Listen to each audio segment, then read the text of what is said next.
کہ المدینۃ العلمیہ کی ایک کتاب ہے شرح ریاض الصالحین۔ ریاض الصالحین جو ہے یہ کثیر ابواب پر مشتمل، یہ حدیث کا بڑا خوبصورت مجموعہ ہے علامہ نووی رحمۃ اللہ علیہ کا، تو اس کی شرح المدینۃ العلمیہ نے لکھی ہے، شاید 5 جلدیں تو میرے خیال میں چھپ چکی ہیں۔ تو یہ کتاب جو ہے یہ بھی بڑی خوبصورت ہے، اس میں ابواب بھی ہیں، آداب بھی ہیں، فضائل بھی ہیں اور بہت اچھی چیزیں، تو یہ بھی پڑھی جا سکتی ہے ریاض الصالحین کی شرح۔ جی اب ویورز کی کچھ کالز لے لیتے ہیں، جی کال چلا دیجئے۔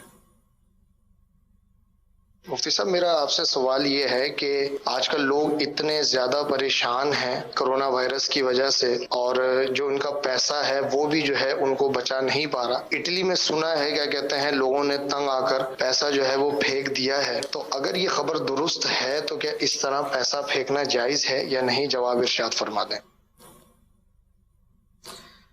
پیسہ پھینکنا درست ہے یا نہیں، یہ خبر میں نے بھی پڑھی تھی، اخبار میں چھپی ہوئی تھی کہ یہ اٹلی کے اندر ایسا ہوا کہ لوگوں نے پیسے پھینک دیے، تو روڈ کے اوپر وہ نظر بھی آ رہے تھے، نوٹ پڑے ہوئے تھے، اور فی نفسی تو خیر اخبار میں خبر تو چھپی تھی، لیکن اخبار کی خبریں سچی جھوٹی ہر طرح کی ہوتی ہیں، اور پھر پرانی خبریں بھی بعض اوقات ہوتی ہیں کہ وہی نئی کے نام سے چلا دی جاتی ہیں، کیونکہ بہرحال پیسہ پھینکنا بظاہر سمجھ میں آنے والی بات نہیں ہے، پھینک دیا ہو تو کسی نے جذبات میں آ کے پھینک دیا ہوگا، تو ورنہ یہ تو کوئی کنفرم نہیں نا کہ کورونا سے مرنا ہی ہے، تو بعد میں بھی تو پیسے کام آئیں گے، تو لہٰذا یہ تو کوئی ضروری نہیں ہے کہ پیسے پھینکے ہی ہوں۔ عام طور پہ کرنسی کب پھینکی جاتی ہے یہ میں بتا دیتا ہوں۔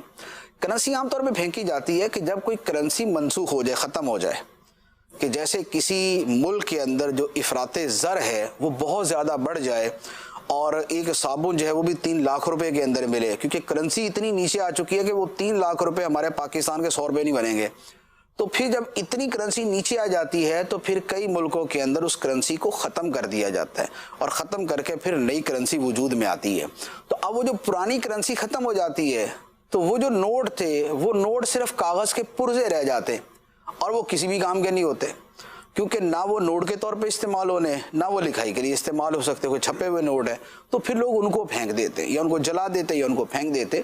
تو کوئی ایسا واقعہ ہوتا ہے تو پھر لوگ نوٹ پھینکتے ہیں، تو جب ایسی کوئی بیکار چیز ہوگی کہ اصلاً استعمال ہی نہیں ہے پھر تو پھینکنے میں حرج نہیں، لیکن اگر نوٹ قابل استعمال ہیں تو پھر اسے یوں پھینک دینا کہ وہ ضائع ہو جائے، یہ جائز نہیں ہے، یہ اسراف ہے اور یہ ناجائز ہے اور یہ گناہ ہے، کیونکہ یہ مال ہے، اور مال کو ضائع کرنا جو ہے اسے حدیث مبارک کے اندر ناجائز اور ممنوع قرار دیا گیا۔ اضاعت المال، مال کو ضائع کرنے کو حدیث کے اندر منع قرار دیا گیا۔ ایک ہے پیسہ تو پھینکا لیکن کسی مقصد کے لیے، جیسے دولہا کے اوپر نوٹ لوٹاتے ہیں یا کسی اور موقع پہ خوشی کے اوپر جائز جگہ پہ نوٹ لوٹائے جاتے ہیں، تو وہ نوٹ پھینکے ہی جاتے ہیں، لیکن اس کا ایک مقصد ہوتا ہے کہ لوگوں نے اس کو لے لینا ہوتا ہے، استعمال کرنا ہوتا ہے، لیکن مطلقاً نوٹ جو ہے وہ یوں پھینک دیں گے، ضائع کر دیں گے، یہ ناجائز و حرام ہے، یہ ضائع کرنا ہے، یہ اسراف کے اندر آتا ہے۔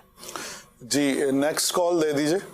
شیر زمان منڈی بھاودین سے، میرا مفتی صاحب کی بارگاہ میں ایک سوال تھا کہ یہ جو دل کی حقیقت ہے یہ کیا ہے؟ کیا یہ جو دل ہمارے اندر ہوتا ہے یہ تو ایک عضو ہے، آرگن ہے، تو کیا یہ جو معرفت کی جتنی باتیں ہیں یا طریقت کی جتنی باتیں ہیں یہ اس دل سے متعلقہ ہیں کہ اس دل کے ساتھ معاملات کچھ ہوتے ہیں، یا یہ اس کوئی دل سے مراد انسانی سوچ یا ذہن؟ اس حوالے سے برائے مہربانی ضرور ہماری رہنمائی فرما دیں۔ دل کیا ہوتا ہے؟ دل دریا سمندروں ڈونگے کون دلاندیاں جانے ہو۔ دل کی جو حقیقت ہے یہ بہت گہری ہے، بہت گہری ہے۔ امام غزالی رحمۃ اللہ علیہ نے کیمہ سعادت اور احیاء العلوم کے شروع میں دل کی حقیقت پر بڑا تفصیلی کلام کیا ہے، نفس کی حقیقت، دل کی حقیقت، روح کے متعلق، اور اسی طرح جو ہے وہ دنیا کی حقیقت، پھر آخرت کے بارے میں، یہ مباحث ہیں ساری کی ساری۔ اچھا، اس میں جو روح کی حقیقت ہے وہ تو واضح ہے کہ روح کی حقیقت کوئی بیان نہیں کر سکتا، اسے کما حقو کوئی نہیں سمجھ سکتا، کیونکہ روح کے بارے میں قرآن پاک کے اندر واضح فرما دیا گیا وَمَا أُوتِيتُم مِّنَ الْعِلْمِ إِلَّا قَلِيلًا، اور تمہیں بڑا تھوڑا علم دیا گیا۔ باقی دل کیا ہے؟ کیا وہ جو گوشت کا ٹکڑا ہمارے اندر ہے، جو دھڑکتا ہے، جو پمپ کرتا ہے، جو خون کو جو ہے وہ پمپ کرتا ہے، اور جو نظام تنفس کے ساتھ